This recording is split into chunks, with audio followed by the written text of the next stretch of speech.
Welcome to an indie film podcast film festival review. I'm Victoria. And I'm Chuck. Today we're going to be reviewing the 13th annual Sun Valley Film Festival, which takes place in early December.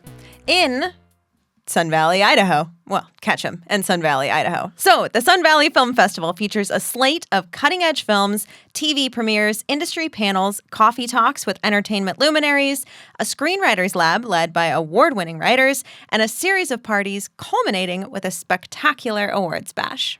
Excellent. It was a great festival. Victoria, do you want to share with us the scores that we decided to give it for each category? Absolutely. And keep in mind, this is the average of both Chuck and my scores. And we submitted a film for this, or you did. Yeah, so we're reviewing this festival as filmmakers. Yes. From the perspective of a filmmaker in attendance at the festival, communication from the festival, 10 out of 10. The films themselves, 9 out of 10. Attendance and audience, 9 out of 10. Networking and events, 9.5 out of 10. Theater and tech, 10 out of 10. Awards, 9 out of 10. The town area, 9 out of 10. And overall value puts us at a 9. Yes, it was a great festival, as I said already. The unique aspect about it to me to see was that there were a lot of people that had been in the film industry for multiple decades. Yeah, like seasoned industry pros. And not just like the famous celebrities and those types of people that you see at film festivals quite often, but this was people who've worked the industry, yes, the ins and outs on all different scale, and a lot of them primarily in, Hollywood and New York. Mm-hmm. And they were there as attendees to watch and enjoy and just be involved in film. And it was a small feeling festival. Excuse me, I shouldn't say small because there was a lot of people there, but it felt welcoming. Yeah. And you felt close to everybody. Yeah, and the staff was incredible. Like, all of those volunteers were absolutely top tier, on their game, incredibly helpful, so welcoming and warm, to your point. Yeah. Just great. Films were great. They were all extremely polished. Yes, they were really good films. A lot of them had a lot more budget than your average indie filmmaker will probably ever see in their life. That was kind of the joke that we had when we were chatting at the after parties, which were also extremely solid. And I do want to mention that they had a sponsor that was a brewer. And so it was just kind of open bar, essentially, for all the filmmakers. If you had a filmmaker badge, you were not paying for cocktails or beer or wine. Yeah. Well, at the filmmaker lounge, it was just open.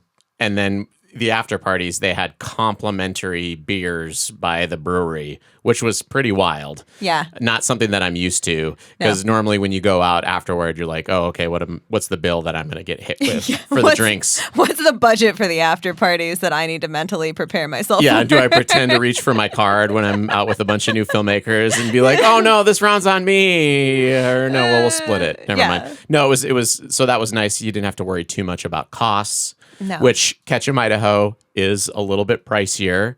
We got lucky when we stayed there because there wasn't a lot of snow in December. I don't know if that's lucky long term That is for the state of Idaho, considering our drought status right now. But for sure, we personally got lucky. But yes, because there wasn't a lot of demand for rooms at that time. But it can be a little bit steeper to get into Sun Valley. Yeah, and a little bit trickier because they have a low volume airport. So something to consider.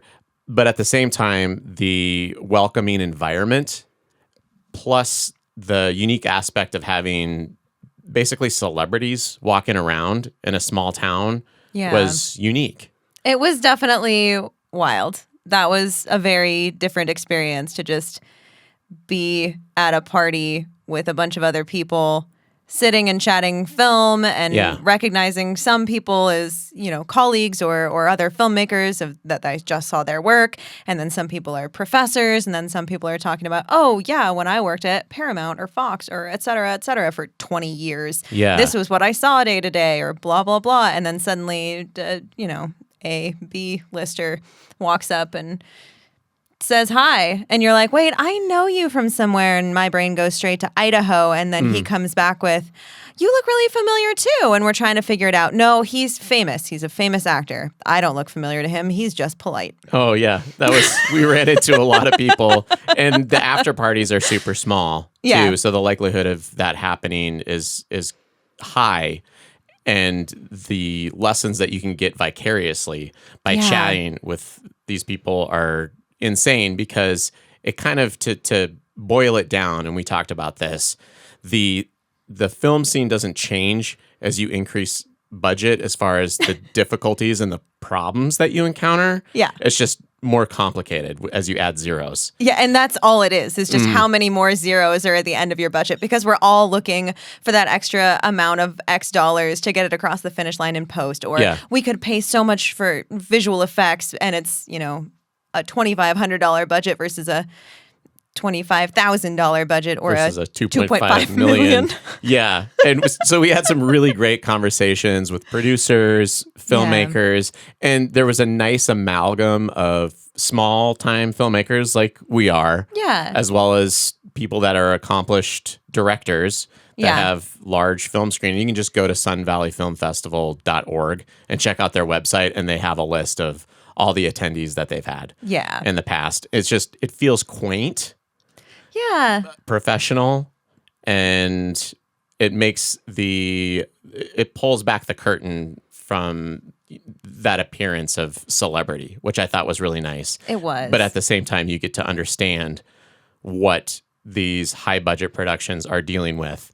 And it's just a more complicated situation than what we deal with, but same problems, just same multiplied exact problem by factors of 10. One of the main features that was screening the year that we went, for this year, was a film that ended up with, what was it, like 20 or 25 executive producers on it, because up until 2 weeks before shooting, they were still trying desperately to lock down the last amount of their funding. And I'm thinking to myself, sort of like a Seed and Spark campaign where you're offering anybody that gives you more than $5,000, they're going to be an executive producer and get that credit. Yeah, it was pretty wild to think that you could be a renowned director and a renowned producer and still have to fight to get your film across the finish line. Yeah, I don't know if that's encouraging or discouraging. Yeah, so it never ends. I guess we just got to make sure that we're all enjoying the path that we're on, because it never gets any easier. It does not. So you better be passionate about your art. You better really love what you do. Yeah. Though I will say one thing that really stood out to me,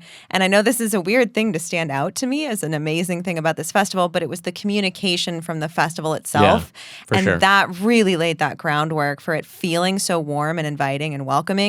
Because the emails that I was getting initially, that I know at least some of the other filmmakers were getting, but I assume all of them were so focused on how many different options there were to get people to this festival. They wanted all of the filmmakers there.